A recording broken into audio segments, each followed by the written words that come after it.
Bonjour, j'ai déjà parlé donc de la dominance complète découverte par Mendel. J'ai parlé aussi de la codominance, c'est-à-dire la dominance incomplète. J'ai parlé aussi du gène létal, c'est-à-dire lorsqu'il s'agit d'un génotype mortel, un génotype létal. Il me reste aujourd'hui de parler donc d'un gène lié au sexe qu'a découvert par le chercheur Morgan. Dans ce cas du gène lié au sexe, on tiendra compte cette fois-ci des types de gamètes mâles et femelles et on tiendra compte aussi des phénotypes du mâle et de la femelle, chose qu'on n'a pas prise en compte avant. C'est déjà une différence importante avec les autres cas.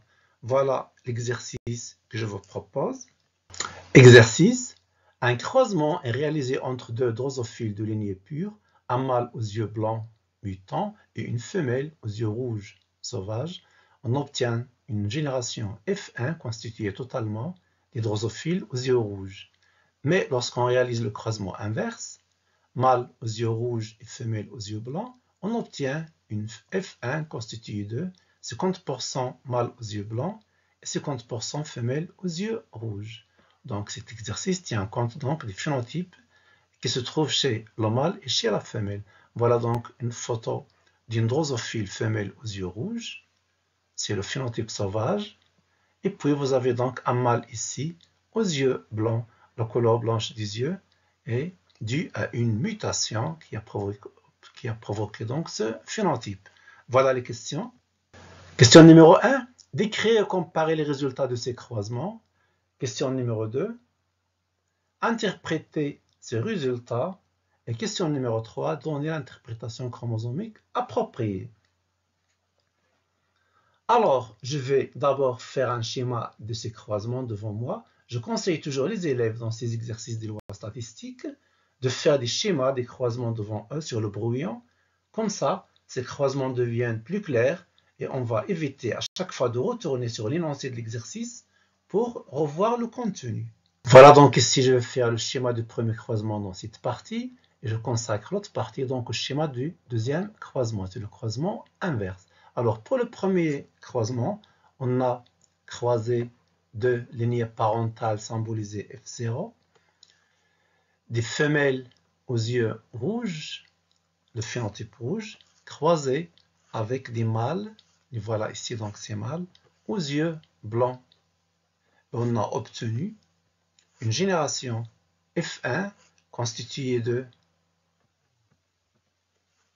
des mouches, des drosophiles identiques qui ont toutes des yeux rouges. Donc, 100% de la descendance ont des yeux rouges. Maintenant, je vais schématiser ici le deuxième croisement qui est le croisement inverse. Qu'est-ce qu'on a fait ici?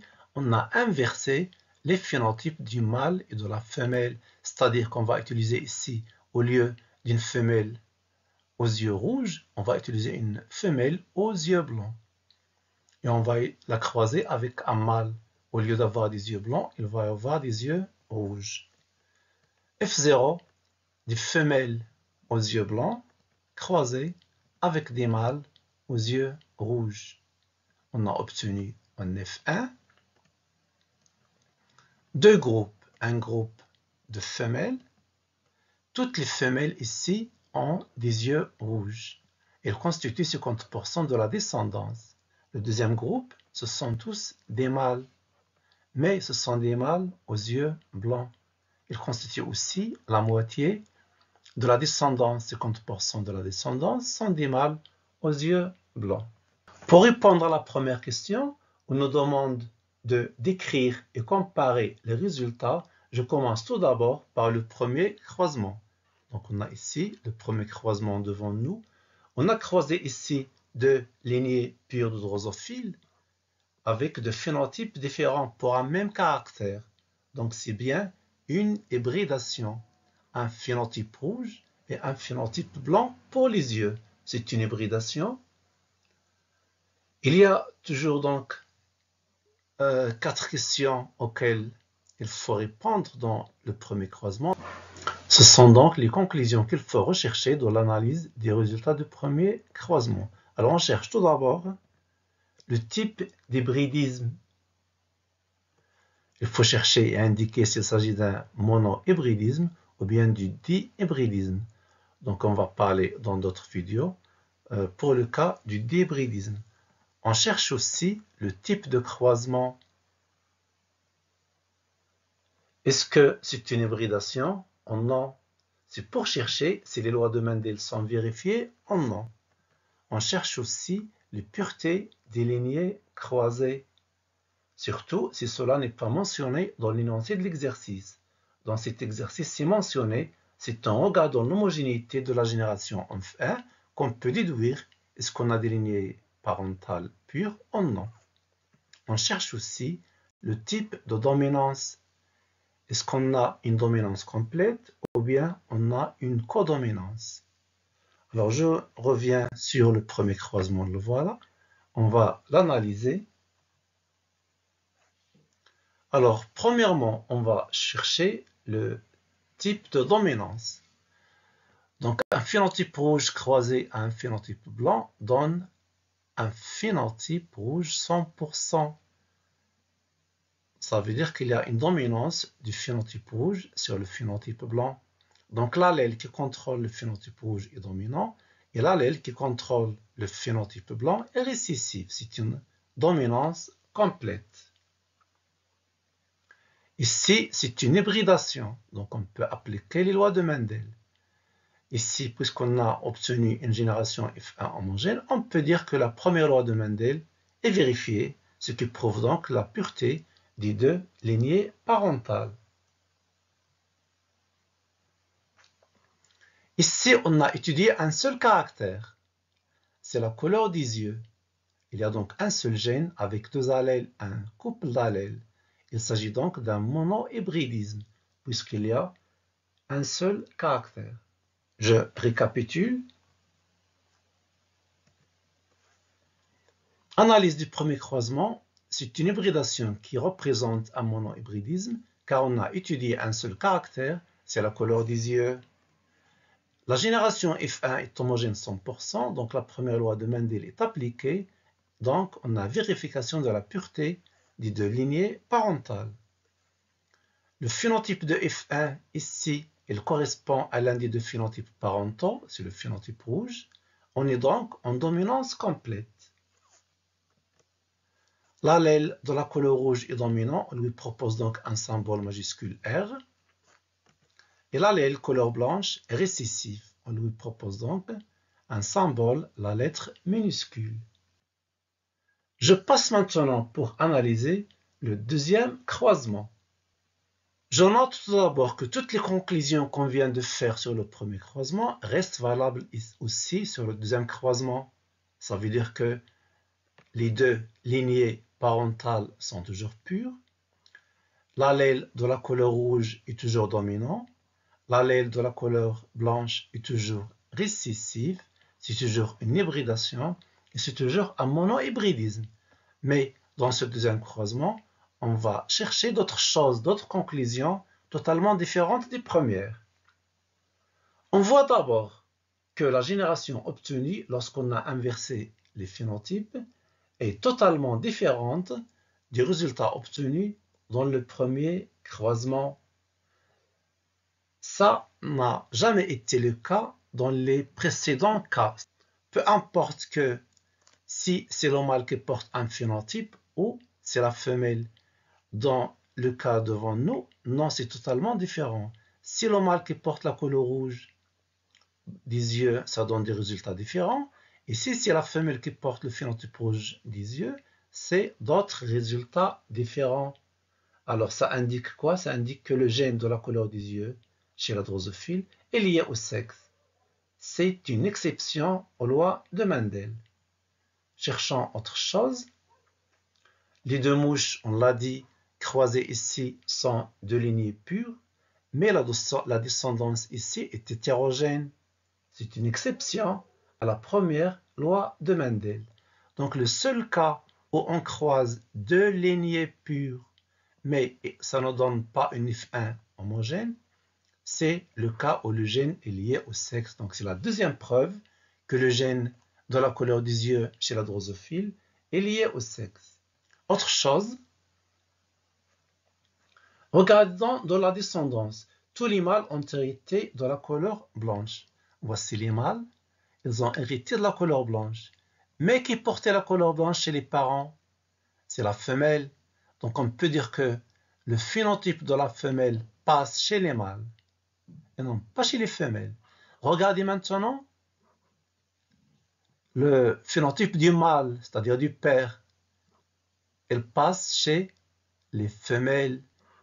Ici, les chercheurs appellent ce genre d'hérédité une hérédité mère-fils, c'est-à-dire le caractère de la mère passe chez les garçons, et une hérédité père-fille. C'est la troisième preuve que ce gène est lié au sexe.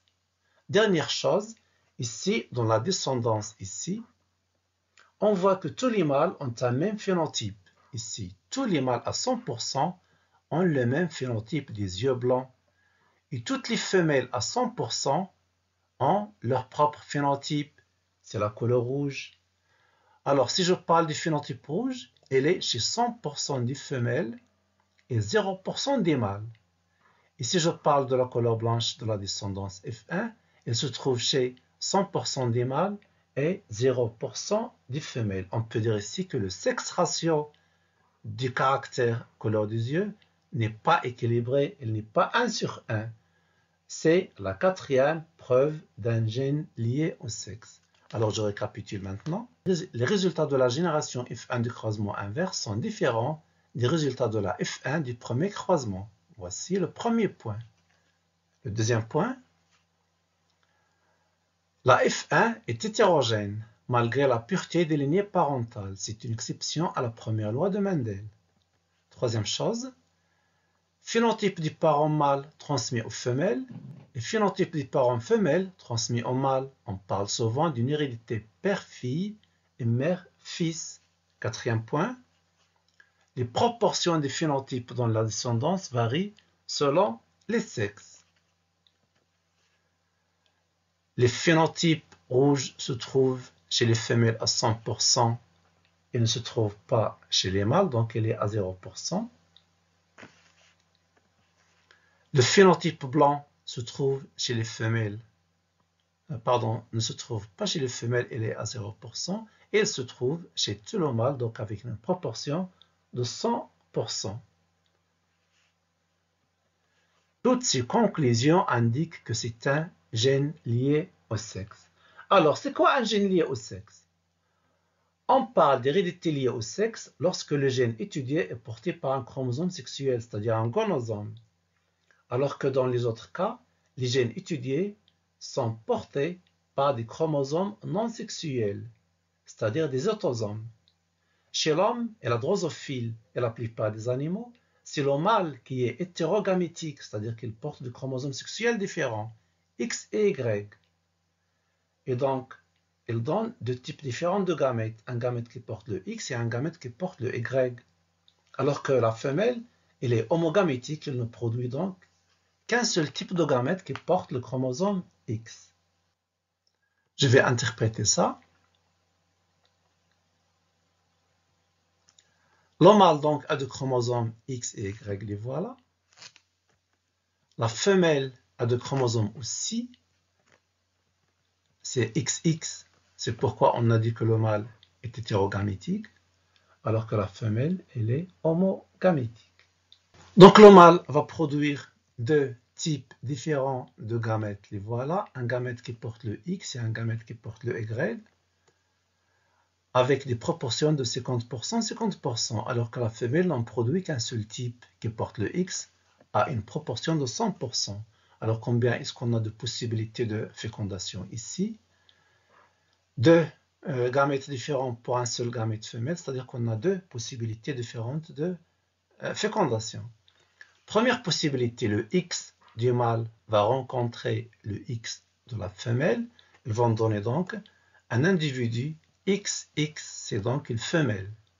Deuxième possibilité, le Y du mâle peut rencontrer le X de la femelle et donne un individu XY qui est donc un mâle. On appelle ce système le système XY, c'est-à-dire que lorsque c'est le mâle qui est hétérogamétique et la femelle homogamétique. Mais chez les animaux, il y a un autre système totalement différent. Chez certaines espèces, c'est la femelle qui est hétérogamétique et le mâle homogamétique. Alors le mâle porte toujours de chromosomes cette fois-ci. C'est le même chromosome, au lieu de XX, on va l'appeler donc ZZ. Et la femelle qui est hétérogamétique, elle porte deux chromosomes sexuels différents. C'est le Z et c'est le W, c'est un peu l'équivalent de XY. Donc le mâle ne va produire qu'un seul type de gamète qui porte le Z avec une proportion de 100%, alors que la femelle peut produire deux types différents de gamètes. Un gamète qui contient le chromosome W et un gamète qui contient le chromosome Z, donc avec de proportions égales de 50%, 50%. La même chose ici, on a deux possibilités de fécondation, soit le gamète mâle qui porte le Z rencontre le gamète femelle qui porte le W. On aura donc un nouvel individu, ZW, qui va devenir donc une femelle. Ou alors la deuxième possibilité, le gamète mâle qui porte le Z peut rencontrer le gamète femelle qui porte le Z aussi, et donne un individu qui porte les deux Z en même temps homogamétique, qui est donc le mâle. On appelle ça le système ZW. Alors, pour revenir à l'hérédité liée au sexe, tous les gènes portés par l'un des deux chromosomes sexuels X ou Y d'une part, et Z ou W d'autre part, sont des gènes liés au sexe. Voici un schéma explicatif. Donc j'ai ici un chromosome X, toujours le chromosome X est plus long que le chromosome Y, et à côté j'ai le chromosome Y. Je vais donc expliquer c'est quoi l'hérédité liée au sexe. Alors on a ici en vert la partie propre au chromosome X, il ne se trouve pas chez Y. Et avec cette couleur donc marron, la partie propre à Y qui ne se trouve pas chez X, alors que ces bords bleus, ils sont communs entre le chromosome X et le chromosome Y. Regardez, alors cette partie et l'autre partie en haut, la voilà, voici l'autre, voici l'autre, voici l'autre, ce sont des extrémités communes, parties communes au chromosome X et Y. La même chose ici.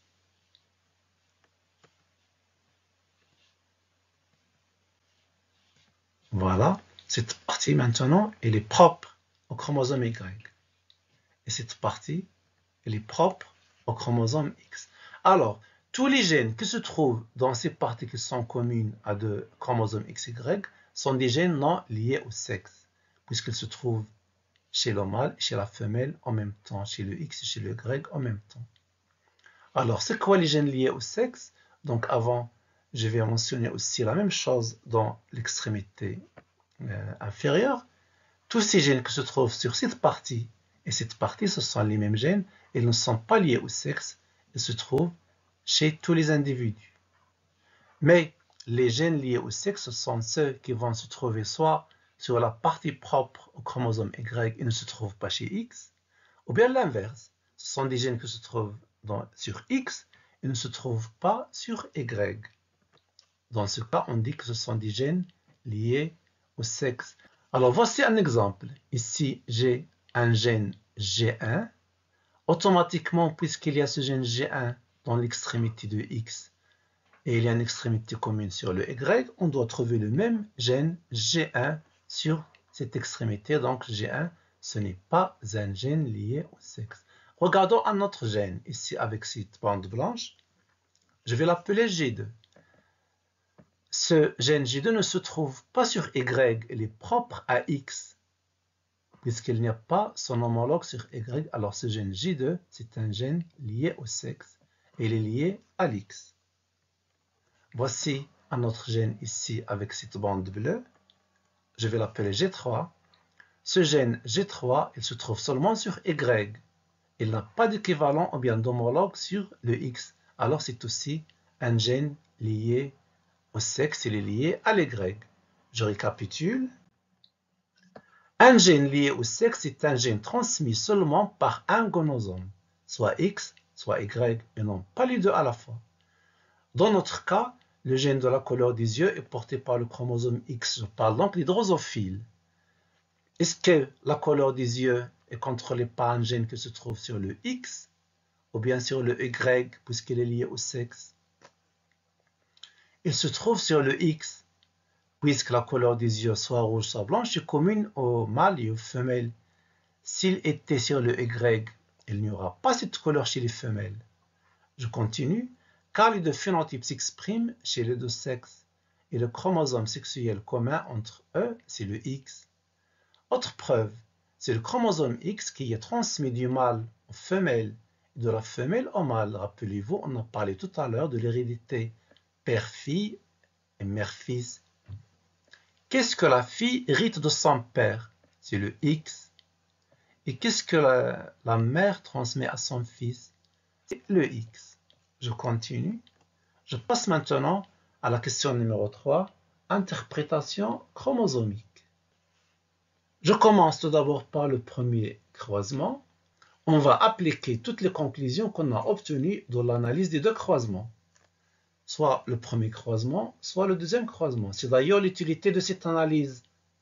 Voir si le gène est lié au sexe ou non, pour le représenter dans l'interprétation chromosomique. Si oui, indiquer lequel des deux chromosomes X et Y, voir quel allèle est dominant, voir quel allèle est récessif, voir si les parents sont de lignée pure, etc. Tout ça va être symbolisé dans l'interprétation chromosomique.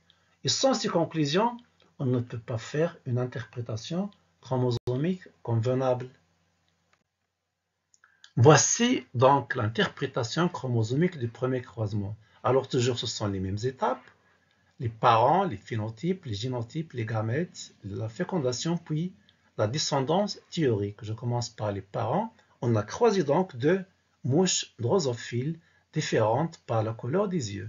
Je vais les appeler P1 pour la femelle par exemple, croisé avec P2 pour le mâle par exemple. Alors ici c'est le symbole de la femelle, là c'est le symbole du mâle. Maintenant, la femelle, c'était un phénotype de couleur rouge, et le mâle, c'était un phénotype de couleur blanche pour les yeux. Les génotypes, rappelez-vous, alors ce sont deux lignées pures, mais ici on doit utiliser la symbolisation des chromosomes sexuels. Ce n'est plus comme les autres cas.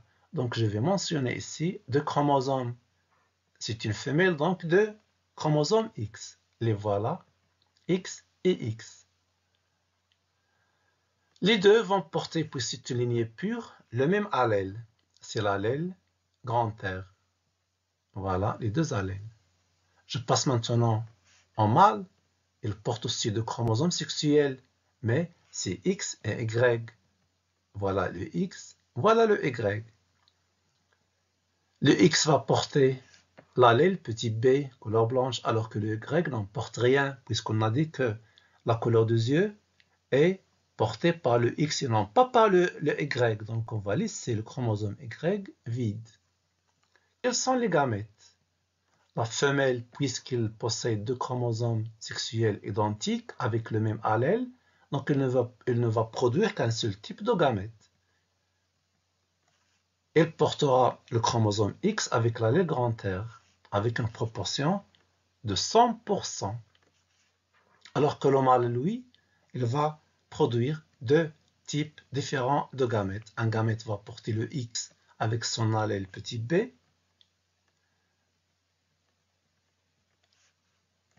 Le voilà. Et le deuxième gamète va porter le chromosome Y. La proportion, c'est un demi, 50%, 50%. La fécondation, puisqu'on a un seul gamète femelle et deux gamètes mâles, il y aura donc deux possibilités différentes de fécondation. Je vais les schématiser sous forme d'un échiquier de croisement. Voici l'échiquier de croisement. Deux cases vides pour les deux gamètes de la femelle. D'ailleurs, cette partie, je l'ai consacrée en mâle. Donc, je répète. Ces deux cases vides vont être consacrées aux deux gamètes du mâle. Et cette seule case vide ici va être consacrée au seul gamète de la femelle. Je vais le représenter ici. Premier gamète mâle, c'est le X qui porte le petit b, le voilà. Deuxième gamète, avec donc la proportion de 1,5. Deuxième gamète, c'est le gamète qui porte le Y, c'est ici, avec sa fréquence de 1,5. Alors que la femelle n'en produit qu'un seul type de gamète avec la fréquence de 1, c'est-à-dire 100%. Qu'est-ce qu'on va obtenir ici? Le chromosome X grand R va s'unir avec le chromosome X petit b, donc 2 X. Le chromosome X, ça doit être donc une femelle. Donc c'est une femelle qui va porter un phénotype rouge polycolore. Je mentionne sur la même case le sexe, donc c'est la femelle, et je mentionne aussi la fréquence qui est 1,5. 1,5 multiplié par 1, c'est 1,5. Je passe à la deuxième case. Le chromosome X qui porte le R va rencontrer le chromosome Y. Les voilà. On obtient donc ici un mâle puisqu'on a X et Y avec un phénotype grand R yeux rouges.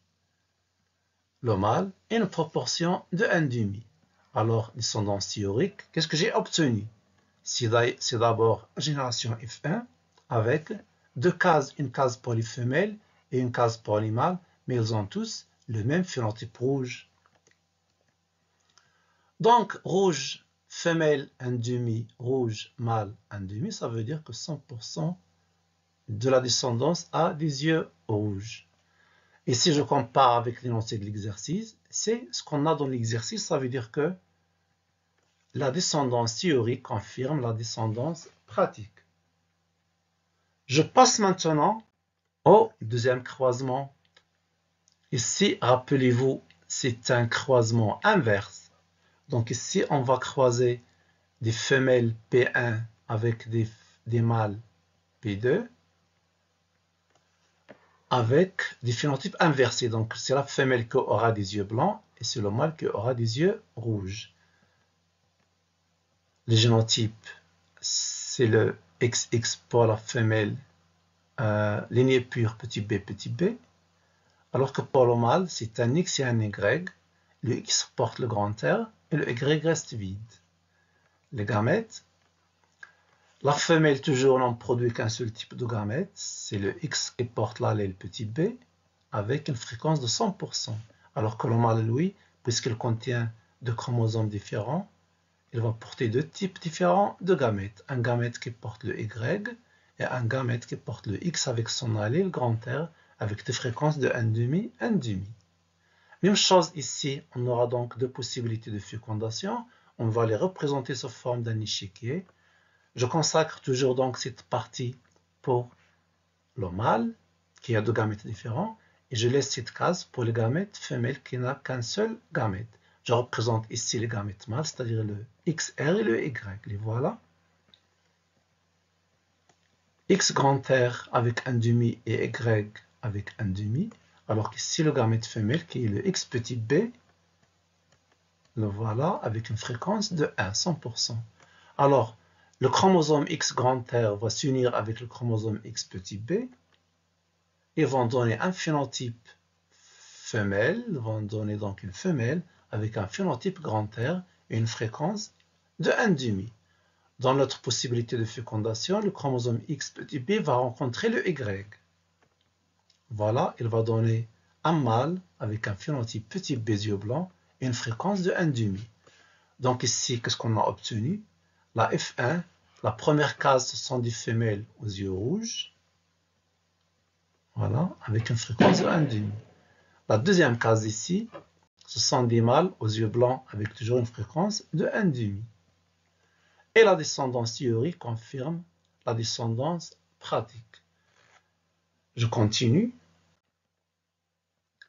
Remarque, il y a aussi ce qu'on appelle l'hérédité influencée par le sexe. Elle concerne des gènes non liés au sexe, mais leur expression diffère selon le sexe de l'individu.